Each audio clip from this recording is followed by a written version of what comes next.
闲话少说，让我们赶紧进入到今天的比赛。第一组要对阵的两位是贾浩和火锅。哇！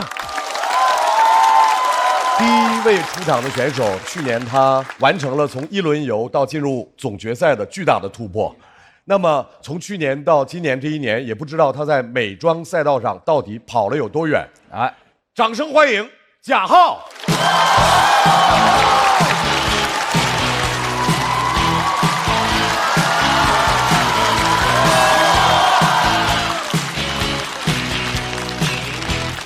Hello， 大家好，我是贾浩，欢迎大家，欢迎大家，欢迎大家，欢迎大家。节目又开始了，脱口秀的夏天来了，我也带着自己化的妆来了啊。要给大家先汇报一下新的一年的一些变化。第一个，我今年开始尝试戴耳麦在演出了，原因很简单，第一个，我觉得新的一年可以给自己一些新的表演方式、新的挑战。第二个，是因为我以前一直演线下的时候，很多人说我像胡豆豆。哎，我每次听到这里，我真的在想你在开什么玩笑。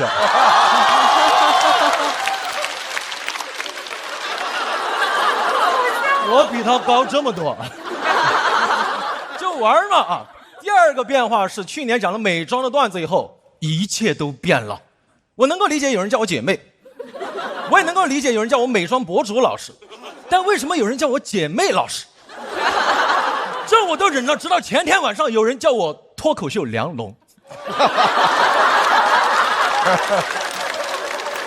也有观众给我发私信，特别是男生给我发私信说咨询护肤啊、打底啊、化妆啊什么的。我觉得兄弟们可以的，但你要做好心理准备，一开始学化妆真的会不习惯。我刚学化妆的时候，有一次被自己保温杯上的口红印吓一跳，我心里想哪个绿茶偷喝我的红茶，反应过来是自己啊。现在我居然成了全行业唯独一个每场商演必须要全妆上台的演员了，唯独一个必须全。哎，以后别问我贾浩，谁对你的喜剧风格影响最大呀？毛戈平。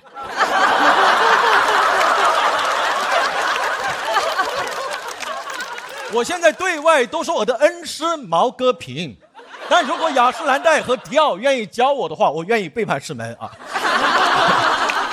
我现在化妆的原则很简单，我只要化了就必须被人看到。我之前去时尚芭莎，别人给我化了一个很好的妆，当天晚上拍完照，我马上打车去了开放麦。那天我一个段子都没有写哦，但就是想见见观众们。那天我讲的倍儿凉，但我倍儿好看。别的演员出梗，我出图。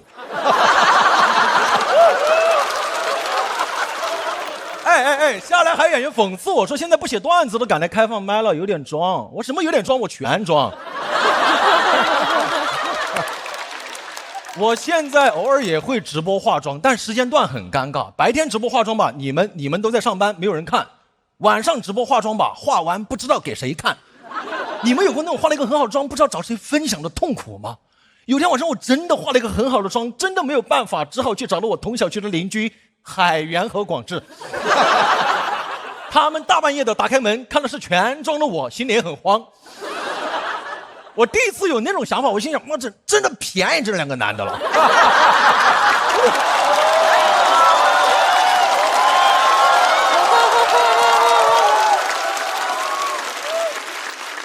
他俩那天门都没让我进啊，10点多就说困了。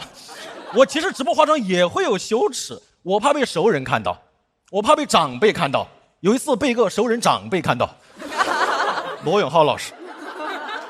我不知道为什么罗老师看我直播化妆看了2次，我感觉罗老师心里在想，贾浩这个直男怎么这么喜欢化妆啊？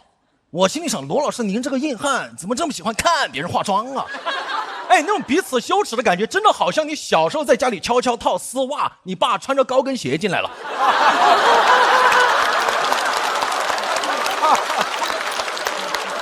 但罗老师人很好，马上给我刷了一个很大的礼物。我当时第一反应真的是，罗老师您赶紧走，赶紧走，不要让债主看到你在打赏男主播。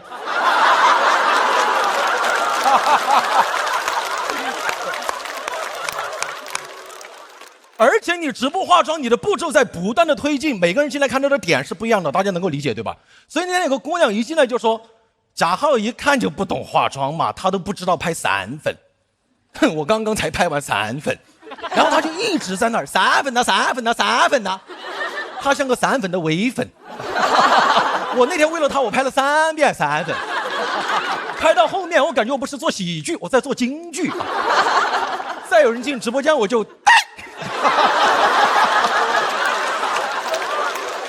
哎，3遍3分，那个粉浓到什么程度？后来有个哥们儿进来在我面前点烟，我脸炸了一下。3遍3分，交流步骤我能够理解，但为什么那天有个哥们儿一进直播间看我一个男生在化妆，他就一直在那儿刷娘娘娘娘娘，你就感觉他妈走丢了。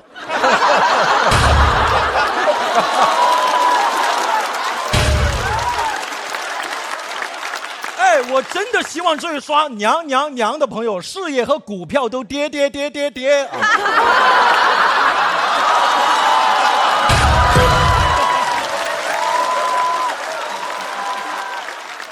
因为没有人规定男生应该什么样子，对吧？也没有人规定女生应该什么样子，我就完全两者有相通的地方。像我完全可以空气投篮以后涂口红。我甚至觉得喜欢打游戏的男生和喜欢化妆的女生都会经常抱怨同一句话：哎呀，怎么又卡了？它是能相通的。我现在慢慢意识到，素颜的我是我气场最弱的时候。我现在化完全妆，我简直是钮祜禄贾浩。但是钮祜禄贾浩也驾驭不了一些观众的建议。真的观众给我发私信说：哎，浩哥，看你直播化妆，发现你那个胡茬有点重，你要不要去做个激光脱毛手术？我心里想，那是不是走得更远了？也有人说，你要不要教会所有脱口秀男演员学化妆？这个样子的话，你积大德了。我心里想，这就积大德了。在我心目中，什么才叫积大德？以后酒桌上再有中年大哥讲低俗段子，我拿着3分过去，哥太油了。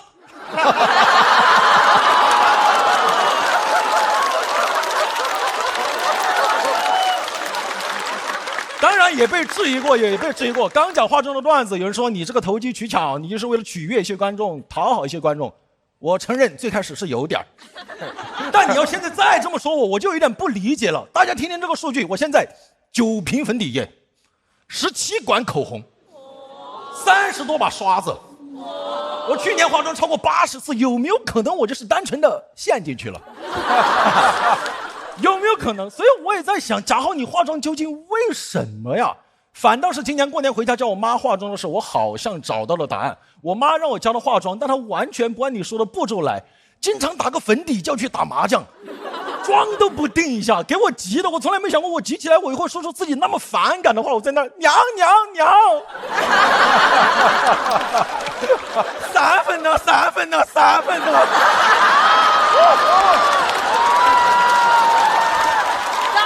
炸了！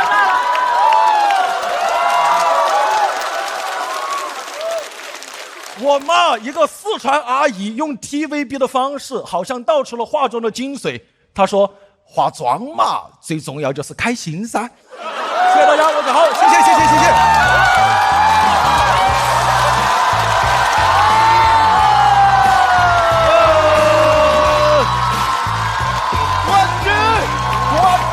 我真服了，我的天哪，怎么开成这样？贾浩锁票倒计时，热烈的掌声送给贾浩。我第一个要问的是春春，因为全程在拍沙发。我感觉我今天听这个开场的段子，我可以炸1天。哪里炸到了你？就是它的整个节奏，然后它的每一个环环相扣，然后我观察到大老师跟罗老师拍的那个灯是娘娘，娘，然后紧接着我跟鲁豫姐拍的是爹，那个地方太炸了。而且我去年是在屏幕上看嘛，我没有这么直观的感受到，所以我今天一上来我就觉得他今天是不是喝了假酒？但是我觉得不是，我觉得他是逐渐的在自己的风格上不断的升级进化，然后我觉得他越来越舒适，越来越从容的掌握这个舞台了。是的，贾浩是不是有点和之前的表现有个翻天覆地的变化。我觉得反正就是越来越精进啊，因为精致男孩就是每天越来越精进，是不是？这么精致男孩，是不是家里非得那蚊子都是双眼皮的吧？哎，就是说，本身你能把段子写这么密集，然后这一点是非常非常厉害的，非常厉害。你自个儿写的时候是不是特别爽啊？感觉我又想出这个，想出那个。也没有啊，而且我去年开始就有教练团队，就是海源和广智，还有那个罗明、小罗，他们是我教练啊。我去年没有公布，今年我可以早早的先表扬他们啊。海哥还是很厉害的啊。谢谢浩哥这么肯定哈。我觉得贾浩今天看贾浩这场演出，非常的为他开心，也非常感动。然后有很多人会觉得说啊，贾浩今年又比去年进步了，去年又比前年进步了。但是其实可能很多人都不知道，就是贾浩在背后付出了什么，因为他是非常非常勤奋的一位演员，就是他只要回上海有空，他就去开放麦就改段子，然后有时候假装来我家找我打一会儿游戏，其实又是要聊段子。对，时刻都琢磨着这点事儿啊。我觉得演员想进步的话必须像贾浩这样学习，一定会有收获的。谢谢海源，谢谢。来，鲁豫。贾浩能力特别强，我觉得他已经开挂了。开挂了。其实刚才有一个细节，大家可能没注意到，他的开场是有点急，调起的是高的。如果换一个人的话，现场的那种信心不够强的话，其实后面是会节奏会乱的。但贾浩就是能力强，他完全能够顶上去，最后就完全炸了。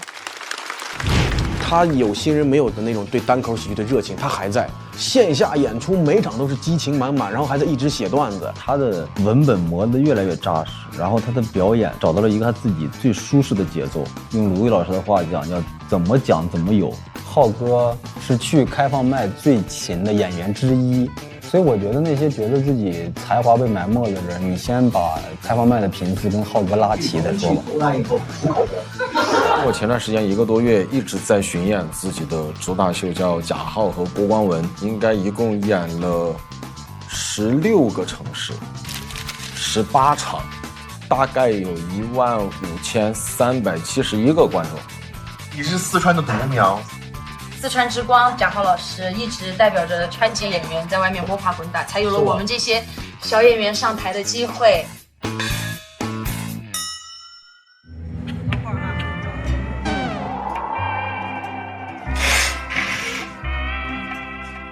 今天开始是鼻涕。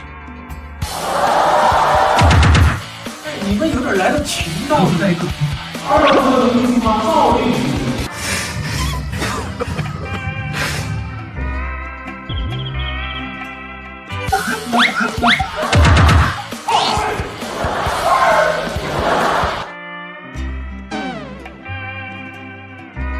住了3天夜，他今天为什么要好那个手？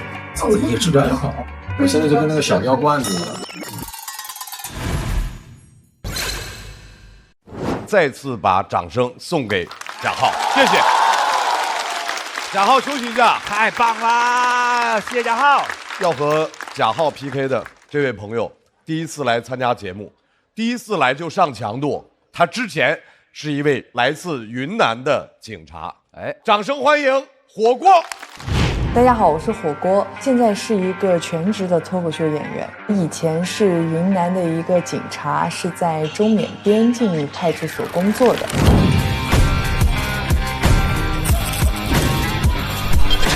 年龄36。讲脱口秀多久了？1年。还有什么其他的技能？格斗、射击、长跑。3公里12分13秒。我是希望能够让大家听到我的声音，能够让大家看到和接住我这个人，我觉得那就好了。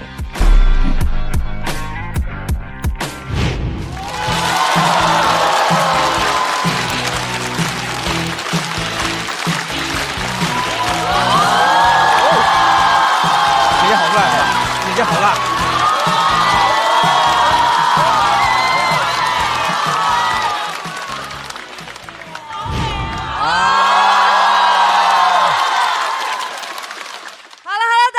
我是火锅，自我介绍一下，我之前是一名云南的警察，之前是一个中缅边境派出所的民警。哇，没错。既然男孩子给大家聊美妆，那女孩子给大家聊聊办案吧。我们所平时业务量很大，哎，其实我是一个特别活泼的警察，但我发现报案人通常比我活泼。哎，有报案人来找我报案，开口就是你好，女警察叔叔。啊，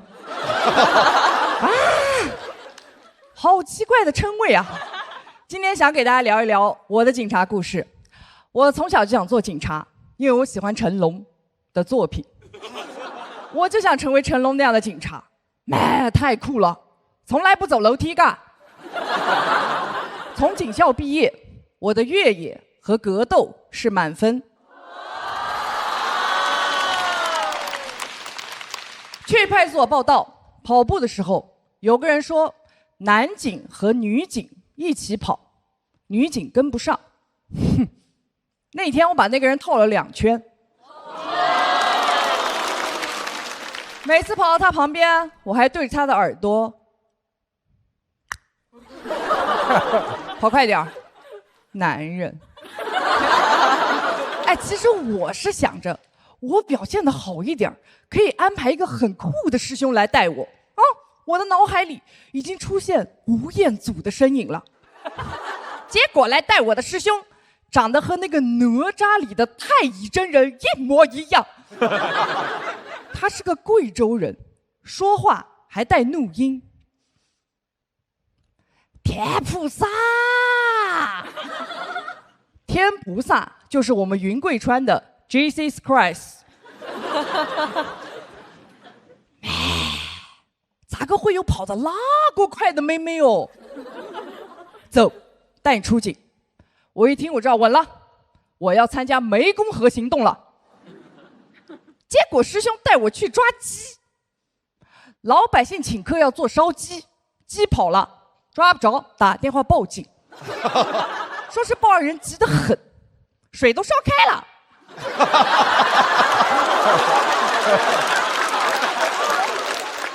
客人也到了，要一个跑得快的警官去。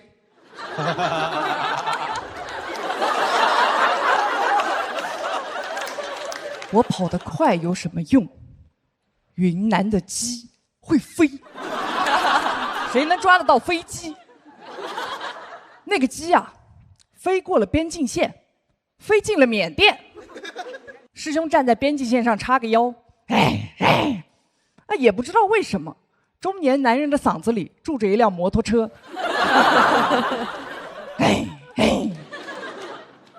鸡出国了。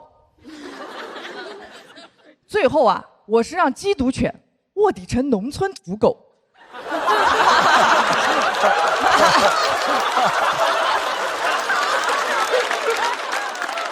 叼回来的。然后那段时间，我们所就发现我的才能啦，给我安排的案子都什么：牛走丢了，去找牛；小孩被猪拱了，去抓猪；猪又掉粪坑了，去捞猪。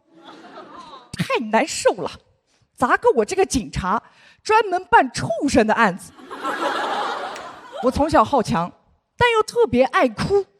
我每天看着其他人出警办大案子，晚上都忍不住在宿舍里哭和嗦米线。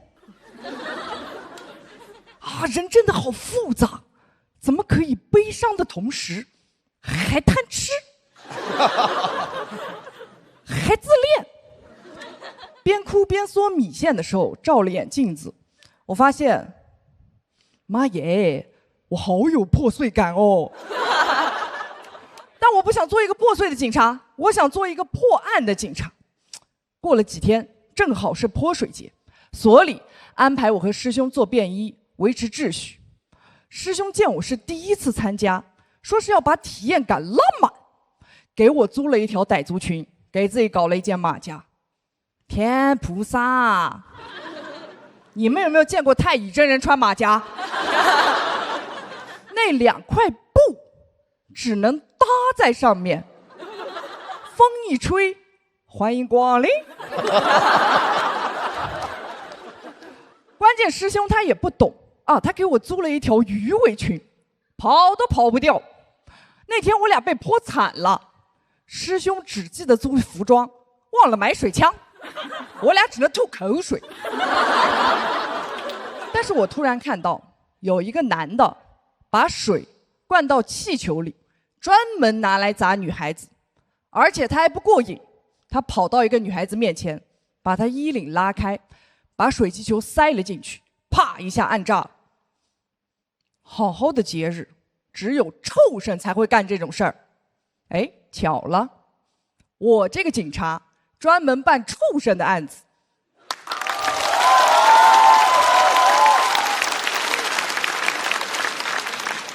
当时我一个高抬腿我就出去了，但同时我也听到了一声擦，我想完了，哎呦，歹装变旗袍了。但那一瞬间，我感觉到了一种 power， 我一把把那个男的按翻在地，然后把那些水气球全部塞到他的衣服里面。你们玩过打地鼠吗？那天我心里的感觉就是，呜呼！哇，女人穿警服也太好了吧，可以做好多事。但我当时穿的是歹装，没有人知道我是警察。好几个妹妹在我后面，姐姐好帅，姐姐逮捕我。认真的吗？其实那天晚上我还是哭了，歹装赔了700块。我以为我会一直办一些这样的案子。直到有一天晚上，突然接到热心市民报警，说有个男的喝多了以后，脱的只剩个裤衩，在街边的绿化带里面撒酒疯。等我和师兄到了现场，街边的绿化带不是有那种绿色的灯带吗？哇哦，一个20多岁的年轻男人，在一片绿光里面跳孔雀舞。哇，我惊呆了！怎么云南人喝多就要跳孔雀舞啊？也太符合刻板印象了吧！我当时就把我那个执法记录仪的摄像头对准他，给我拍！我要在明天的交班会上，让我们所有的领导看看，什么才是真正的云南印象。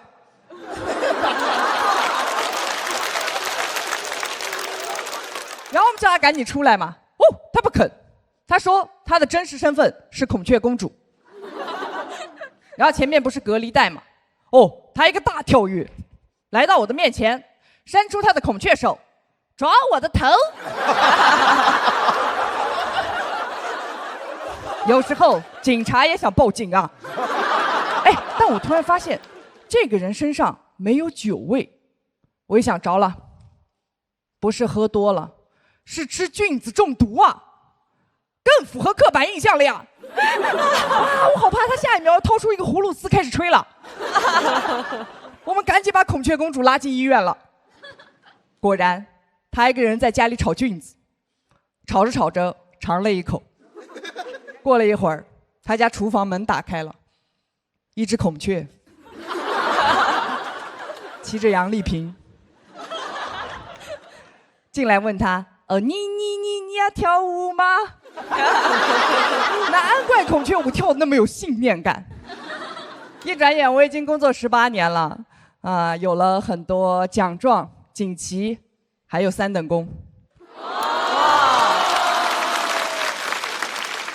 我发现我不用做成龙，我做我自己，照样有我的新警察故事。谢谢大家，我是火锅。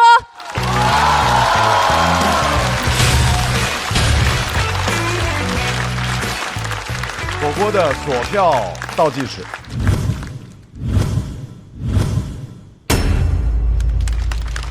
火锅的自我介绍写的特别直接，叫我是警察。哇，就是一个来自云南的警察。哇，你就希望以最快的速度让大家对你的状态有一个初步的了解。是，一报完这个，观众里没有跑的，对不对？有跑的立刻抓。会有来跟我报案的，现场报案，是，太逗了。好的，来，春春很喜欢，又特别投入的喜欢。是的，因为他一上来的我觉得很帅，首先，然后这样的一个女警察的一个形象。我是觉得非常亲切，首先因为我们家有很多的警察，我爸爸是警察，然后我有2个表哥也是警察。哦。然后其实我当时我妈妈对我的职业规划里面，我有可能是我们家的一个女警的。所以我对这个职业是天然有一种熟悉感，有一种这个亲切感的。然后刚刚在那个听他分享他的那些故事的时候，我就觉得很鲜活。然后尤其是他讲到那个泼水节的时候，就是我觉得这个东西也是我在生活当中会有一些同感的地方。比如说会以一种祝福的名义，尤其是男性对女性，然后或者是一种理由或者一种借口来以祝福的方式向你表达一种其实是很不礼貌越界。所以他在讲那一段的时候，我是特别有感受的。然后他的行为也让我觉得很爽。对对，就是很过瘾，很解气的一种感受。对对对。谢谢春春的分享。大老师觉得哪儿好？我觉得哪儿都好啊，哪儿太好了啊，有意思。一上来大家就被他这个气场啊，然后这种帅气给镇住了，而且后边那个多他那个特别好玩。如果这个节目播完之后，我觉得以后说什么姐姐杀我，说姐姐多我，然后姐姐多我啊。作为他的应该电视首秀吧，是绝对立住了一个英姿飒爽的一位年轻女性。然后作为警察的故事，我其实特别赞同你以后可能也许就是浅尝辄止，因为我们明白中缅边境那么一个特别的地方，可能很多东西也许你未必能够在这舞台上讲，但是还有更多其他的，我觉得是可以分享的。来，多言，谢谢大家，谢谢。当贾浩回到台中的时候，我们发现这组确实挺亮眼的。贾浩回到台中，赶紧补妆啊！来，我们先来看一下小船灯数，40对20。在全场观众投票结束之后，贾浩和火锅的票数是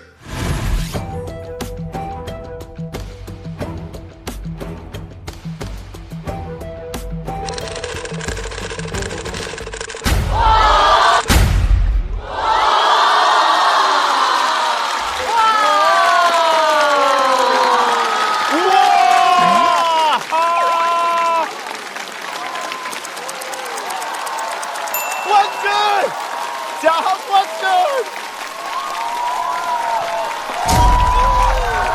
这怎么打？首先恭喜贾浩拿到了296票，贾浩进入晋级区。同时，我们也要恭喜火锅，在他的首秀上也拿到了234票的好成绩，在待定区稍微等待。感觉就是，如果你必须去参加一个必输的战斗，你要怎么打？本来一开始有一点想哭，但讲完觉得也没遗憾了。就是最后一次在台上讲我是一个警察，但是真的超爽的，就是那种感觉。